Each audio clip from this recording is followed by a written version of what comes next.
My brother got my fiancée pregnant, and my dad gave him the family business and a house, so I decided to make them both pay for their betrayal.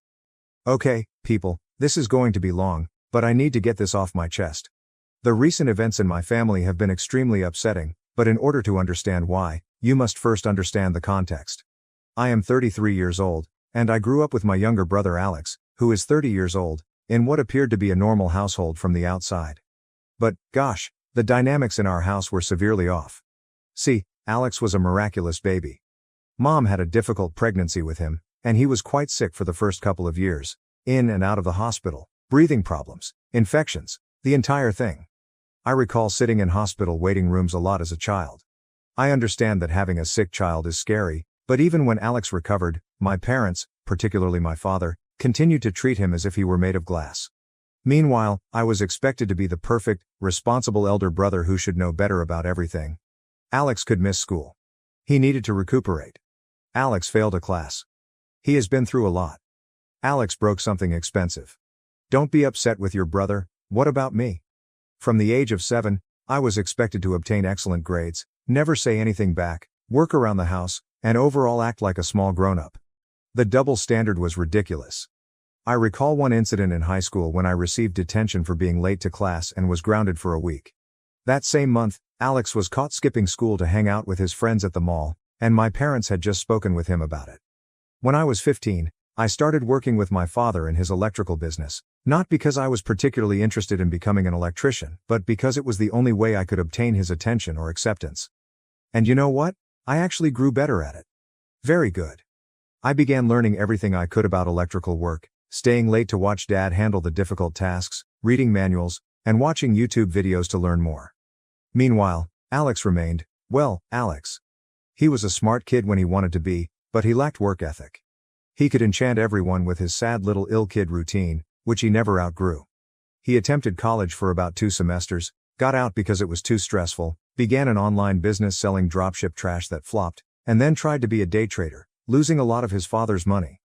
But nevertheless, I was still the one receiving lectures about supporting your brother and putting family first. I won't lie, it made me feel a strange mix of hatred and responsibility. I liked my brother because he was my brother, but I couldn't tolerate being around him the most of the time. We were complete opposites. I was the serious, hardworking person who valued keeping my word and doing things well. He was the fun one who never faced repercussions and believed regulations were for other people. Dad's business was dependable, basic home electrical work, some small commercial work, nothing special, but it paid the bills. I saw potential in it, however. When I wasn't working, I was studying about new technologies, smart home systems, and security installations. Dad was old school, preferring to do things the way he'd always done them, but I insisted on modernizing and taking on larger projects. The strange thing is that even when I brought in new clients or completed large projects flawlessly, Dad would find a way to credit Alex. Your brother's charm really helps with customer relations. He answered phones sometimes. Alex has such good ideas for the business. He suggested we get a website. In 2020, I moved out as soon as I could afford it. I moved into my own place around 20 minutes from my parents' house, close enough to help with the business but far enough away to have some space. I felt I was doing fairly well. You know, I had my own place, made decent money, and was learning new skills. I was even considering getting my master electrician license and even having my own business someday. Sophie, a 29-year-old female, and I met around 6 years ago while working on a large rewiring job at these upscale flats downtown. She was the property manager there. The first time I saw her, she was arguing with some HVAC technicians about their substandard work, getting into the technical specifics of why their installation was not up to code. I recall thinking, damn, she actually knows her stuff. Most property managers I'd dealt with wanted things done cheaply and quickly, but Sophie was different. She had read through all of the electrical codes and knew exactly what she wanted done. For the first few weeks on the job, she kept coming around to inspect our work, not in an irritating way, but because she truly wanted to know what we were doing and why. I began taking lunch breaks when I realized she'd be making her rounds. We'd discuss the project first, then about other topics. She told me about growing up with her father, a general constructor, and how she learned everything about construction by helping him on assignments. I informed her about my desire to update my father's business and potentially grow into more commercial work. She was simple to chat to, right? I could rave about my family turmoil, and she understood. Her brother was also the beloved kid, a hotshot lawyer who could do no wrong. We joked about forming a support group for responsible siblings. After we finished the apartment job, I assumed that was it, but about a week later, she called the office to report an urgent electrical problem in her own apartment. Dad asked me to check it out. It turned out there was nothing wrong. She just wanted to see me again. I have to say, that was a really nice maneuver. We began dating after that. Sophie was different from the other girls I dated. She did not play games or expect me to read her mind. If something bothered her, she would simply express it. If she was happy, you would know. She also showed genuine interest in my job. She'd help me study for my licensure examinations and eventually started assisting with the business side of things. Within a year, she was effectively running our business, having implemented a new scheduling system, upgraded our invoicing, and prepared actual contracts in place of the handwritten quotes we used to use. Dad was initially unhappy about it.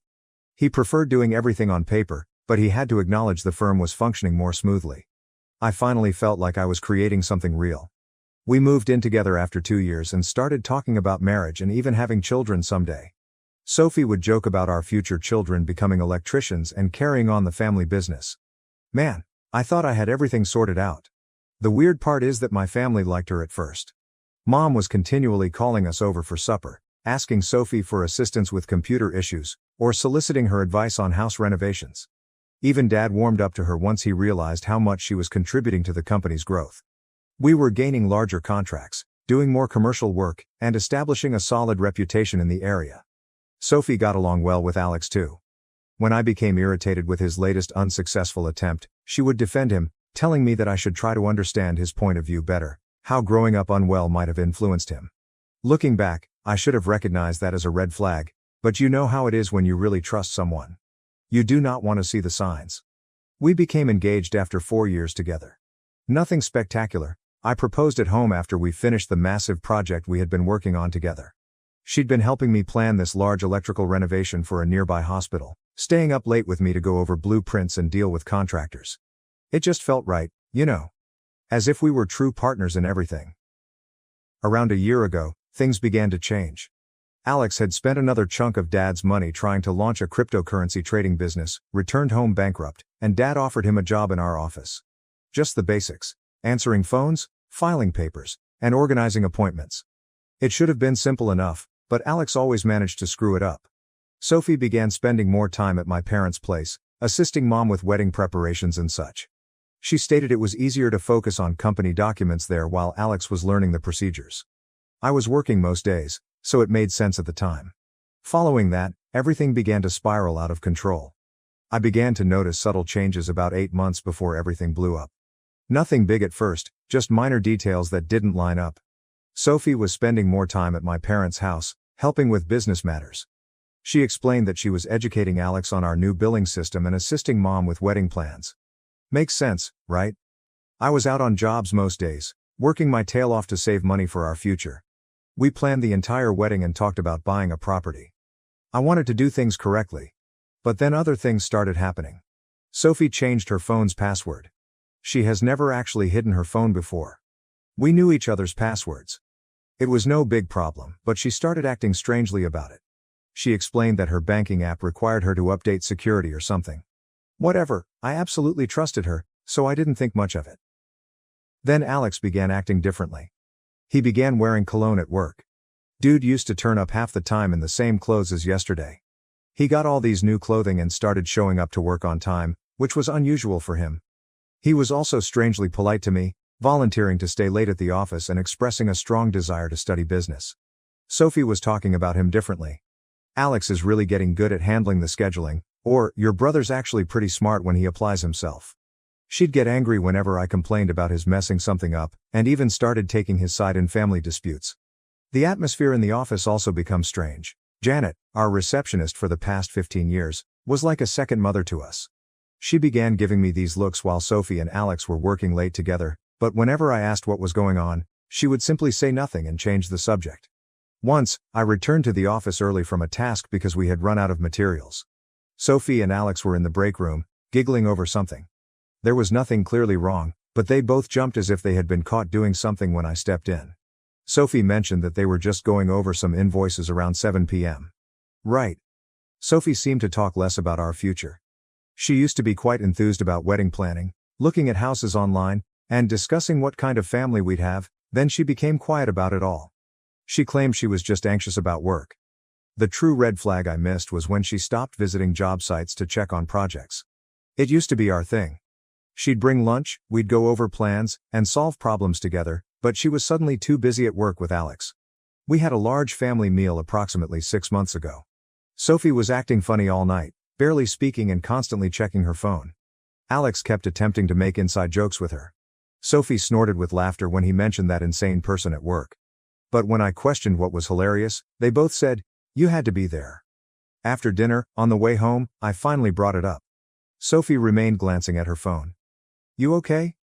You seemed off tonight." "Just tired. Work's been crazy." "Yeah, it seems like you and Alex are getting along better these days." She tightened up but tried to keep it casual. "He's not as bad as you always say. He's actually pretty funny when you get to know him." "Funny enough to make you ignore everyone else at dinner? What's that supposed to mean?" "Nothing, just that you've been different lately. Distant. Always on your phone." She became defensive quickly. "Oh, so I'm not allowed to have my own conversations now? Everything has to be about you?" That threw me off guard. Sophie never spoke to me like that before. "That's not what I said. Just feels like something's changed. Maybe you're just paranoid. I'm tired of you always complaining about Alex. He's trying his best." I recall getting a horrible feeling in my stomach, like if something was seriously wrong, but I couldn't put my finger on it. She had never defended Alex like that before. "Since when are you Team Alex?" "Since I actually got to know him instead of just listening to you bashing him all the time." We drove the rest of the way silently.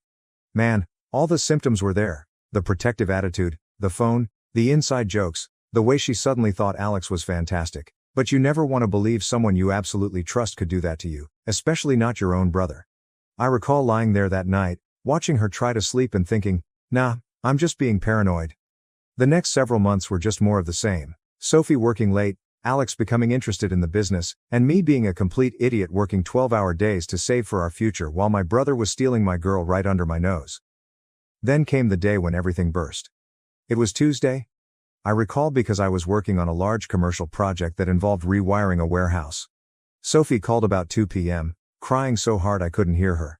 She claimed she needed to speak with me in person and that it was urgent. My immediate impression was that something had happened to her parents.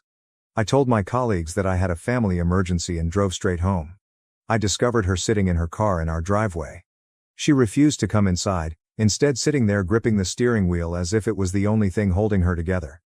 I sat in the passenger seat, waiting for her to say anything. "I'm pregnant," she explained. For a few seconds, all I felt was happiness. We discussed starting a family after the wedding, and suddenly it was happening. I started talking about how we'd work things out, and how we could move the wedding up if necessary. She kept crying. "There's more," she said, choking. "It might not be yours." Everything within me became still. My brain initially refused to accept it, as if I needed to repeat it to ensure that I had heard her correctly. "Might not be mine?" My voice sounded strange, as if it weren't even mine. "Who else would it be?" I paused. It all connected at once: the late nights, the sudden secrecy with her phone, and the strange discomfort whenever I mentioned it. "No." I gazed at her, waiting for her to deny it and tell me I was wrong. She did not. "It's not him," she sighed. My hands tightened into fists. "Sophie," my voice was strong and demanding. "Tell me it's not Alex." She made a broken sound in her throat. "It wasn't supposed to happen." I gave a harsh laugh, but there was no comedy in it. "Oh right, you just tripped and fell into my brother's bed." "It wasn't like that," she replied hastily. "It was one time." I shut her off. "One time?" My head was pounding. "Tell me the truth, nothing but quiet. How long?" Her breathing sounded unsteady. 3 months. Maybe 4. I had to press my hands on my knees to keep myself steady. "Does he know?" My voice was tight and controlled. She nodded. "I told him yesterday." "That's when I realized I had to tell you too." I stared at her, as if she wanted me to be relieved she had finally decided to come honest. I got out of the car because I needed air. She followed me, attempting to explain how it wasn't planned, how horrible they both felt, and how they had ended it weeks before. All I could think about was them laughing in the break room during those late-night work sessions. "Were you ever going to tell me if you weren't pregnant?" She did not respond to that. It explained all I needed to know. I hopped into my truck and drove directly to my folks' place. I found Alex in the office, doing rounds as usual. When he saw my face, he knew I knew. Listen, bro, I can explain. I don't remember what happened next. It's all a blur, but I recall him on the ground with blood gushing from his nose. Dad and 2 of our employees are pushing me away from him. Alex began ranting about how I was crazy, how Sophie had come onto him first, and how they were in love. In love. My own brother, the guy who'd seen me plan my future with this lady and sat there at Sunday dinners knowing exactly what he was doing. Dad got between us, tried to calm everyone down, and told us we had to address this like adults. That's when Alex released the next bombshell. She's having my baby. You can't just ignore that. Dad's face turned white. I guess he wasn't aware of that portion yet. Mom began crying. Janet grabbed her purse and walked away. I found out later that she quit that day, saying she couldn't work for people like them. I glanced at my father and said, "He's your problem now. I'm done." Dad attempted to stop me, saying, "Son, wait. We can figure this out. Family is family." I told him Alex ceased being my family the moment he touched my fiancée. I walked out and haven't returned since. Sophie was still at our house when I arrived home. She was sitting on the couch, crying, after packing her bags. "I never meant to hurt you," she explained. "It just got complicated." I informed her she had 24 hours to grab her belongings and leave. I didn't care where she went. Block my number, lose my address? "What about the baby?" she inquired. "Better hope it's Alex's, because if it's mine, we're doing a DNA test and going through lawyers." She tried to speak more, but I walked away. I drove to my friend Mike's apartment and stayed for a few days while she moved out. So, after everything happened, I remained at my friend Mike's house for approximately a week. I turned off my phone. I simply needed to comprehend everything. Mike is a real one. Didn't try to offer counsel or anything, simply let me crash. When I eventually put my phone back on, I had about 50 missed calls, the majority of which were from my parents, some from Sophie, and a couple from Alex. This dude has some nerve. But I only listened to Mom's messages. She was crying in the majority of them, pleading with me to come talk to Dad, who claimed to have a solution. I should have known Dad's answer would be manipulative nonsense, but I went anyway, primarily because Mom sounded so distraught. Walking into that house was strange. I found everyone in the living room. Mom looked like she hadn't slept for days. Dad sat in his normal recliner, looking serious, as if he were preparing to give one of his lectures. Alex was also there, with a lovely bruised nose. I'm not going to lie, that felt amazing to see. Dad cleared his throat and smacked me with a diamond. "Son, I've been thinking about how to resolve this situation in a way that benefits everyone. Since you're clearly not willing to work things out with Sophie, and given her condition, I think it makes sense for her and Alex to get married." I actually laughed. I literally laughed in his face. But he wasn't finished. "Furthermore, since they'll be starting a family, I think it's appropriate for Alex to take over the business. With Sophie's experience running the office and Alex learning the trade, they could—" "Alex learning the trade?" I interrupted him. "He can't even wire a count outlet without supervision." Dad had the same look he typically does when someone disturbs him. "Language, and your brother has shown real interest in learning. In fact, I want you to train him." Guys, I've lost it. I started laughing again, but it was the kind of insane chuckle you get when something is so twisted up that you can't process it. "Let me get this straight," I remarked. "You want me to train the brother who screwed my fiancée to take over the business I helped build, while they're married and raising a kid that might be mine? Are you actually insane?" Mom began crying again. Alex simply sat there, staring at the floor like a coward. Dad took out his final card. "This business is still in my name. If you won't help your brother, maybe you should find somewhere else to work." That's when I realized all those years of hard effort had been for nothing. All of my hard work, the business I brought in, and the reputation I earned were insignificant in comparison to precious Alex's latest blunder. I just got up and headed to the door. Mom tried to stop me, but I just said, "I'm done. Good luck with your new golden team." Alex eventually spoke up. "Bro, wait." I turned around and simply stated, "Call me bro again, and I'll break more than your bro nose." Dad raged at me about loyalty and second chances. I did not even look back. The next day, I began calling all of our big clients, including those with whom I had personal relationships. I informed them that I was departing and offered some other reputable contractors they could work with. Dad called, yelling about how I was attempting to damage the business. I told him I was only informing my clients that I would no longer be handling their jobs. It's not my responsibility if they don't want to work with his new ideal team. Alex and Sophie genuinely agreed to the entire thing. They married at the courthouse 2 weeks later, as if it were a love story rather than a total betrayal. Dad even backed them up, giving them a down payment on a house as a reward for what they'd done. Meanwhile, I was left standing amid the ruins of all I believed I knew. There was no apology, no meaningful consequences, only the expectation that I move on while they played happy family. So, I did. I walked away from it all. I took a position with one of our old competitors, where my work was respected rather being treated as an afterthought. Better income, genuine recognition, and best of all, no family drama. I pushed everything into starting over and developing my own reputation. I even acquired my master electrician's license, something Dad always claimed I wasn't ready for. Turns out, I was more than prepared. I just had to get out of his shadow to prove it. I didn't hear much about the family business for approximately 4 months. Mom would occasionally text me, but I requested her not to inform me about Alex or Sophie. I didn't need the stress in my life. Then, last week, I received a call from Mom at approximately 11 p.m. She started crying again, claiming Dad needed to talk to me right away. I almost hung up, but she seemed quite disturbed. "Please," she asked. "I know you have every right to say no, but we're about to lose everything." I was truly curious and remained on the line. Dad came on, and his voice was different, not the typical I know everything tone. He sounded broken. It turns out that allowing Alex to run the business was exactly the nightmare I predicted. This genius screwed up 3 large commercial jobs so horribly that one customer has threatened to sue us for code violations. I'm talking about fundamental things like incorrect gauge wiring, missing ground wires, and junction boxes put without covers, mistakes that may practically burn a building down. And things get better. Instead of recruiting qualified electricians, he appointed his drinking buddy from college as chief electrician.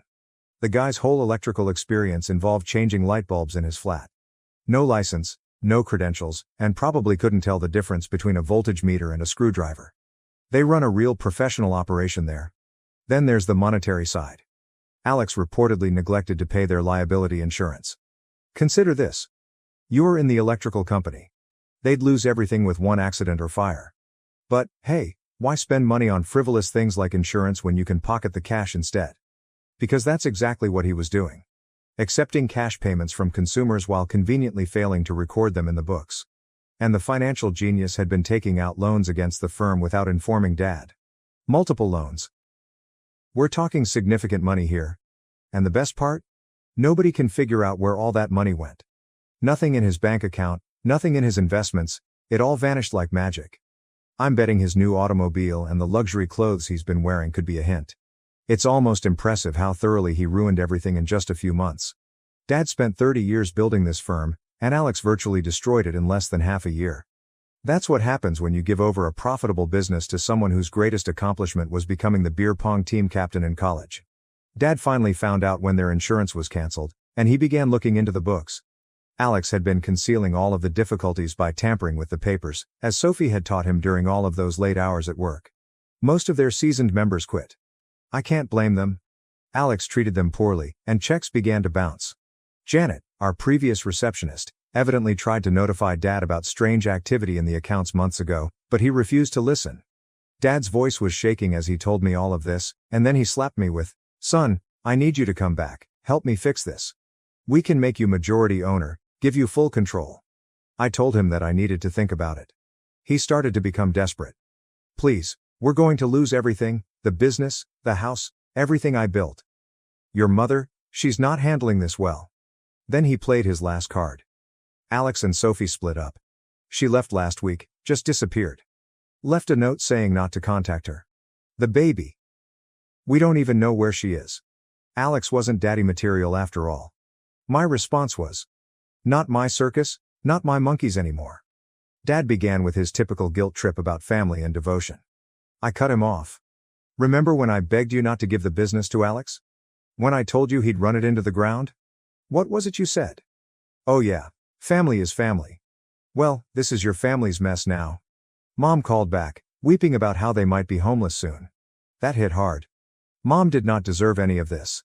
She's the only one who's ever attempted to keep the family together, the only one who hasn't taken sides, even when she probably should have. I told her she may come and stay with me at any moment. It's just her. Not Dad. Not Alex. "I can't leave your father," she explained. I exhaled. Then that's your choice, Mom, but my door is only open for you. It sucked knowing she would never go through it. A few days later, Sophie texted me. I know I'm the last person you want to hear from, but I need help. The baby's yours. I got the test results. Alex took all my money and disappeared.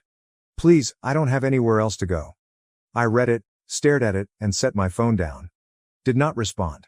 Not going to. But damn if it didn't sit there like a stone in my gut, like a punch I knew was coming but couldn't handle. It should have meant something. It should have been life-changing. But all I felt was tiredness, like if I had finally climbed out of this mess just to have it reach back and try to drag me under again. And for the first time, I didn't know what to do. Dad showed up at my place last night while I was still trying to figure out what was going on. There was no notice, simply standing there when I arrived home from work. Looking grungy, wearing an old jacket I recall from my childhood. Hadn't shaven in what seemed like weeks. First thing I noticed was that he was driving Mom's old Civic rather than his truck. Later, they discovered that they needed to sell his truck to pay off some of the business's debts. Can we talk? He requested, not demanding as usual. He truly sounded exhausted. I invited him in because I really wanted him to see how I was doing without his assistance. My new house is quite nice. I received it following my last promotion. Nothing spectacular, but it's mine. I earned it myself. He stood in my living room, looking bewildered, as if he didn't know how to communicate with me other than by delivering commands. Finally, he sat down and began pouring everything. The business is essentially dead. They're being sued by 2 business clients over Alex's rubbish work. After that, the majority of their home customers abandoned them, complaining about jobs that were left unfinished. The bank is coming for the house next month. I should have listened to you, he explained. This is the first time I've ever heard him confess to being incorrect about anything. I told him that was good to hear, but it was late. Then he took out this folder. Inside, there was papers to transfer 100% ownership of the company to me with no strings attached. You can save it, he replied. You always knew what you were doing. I was just too proud to see it. Do you know what is crazy? 6 months ago, this would have been everything I wanted. All that validation, finally having power, and Dad admitting I was correct. But while glancing at those papers, I wondered, what happened to Alex?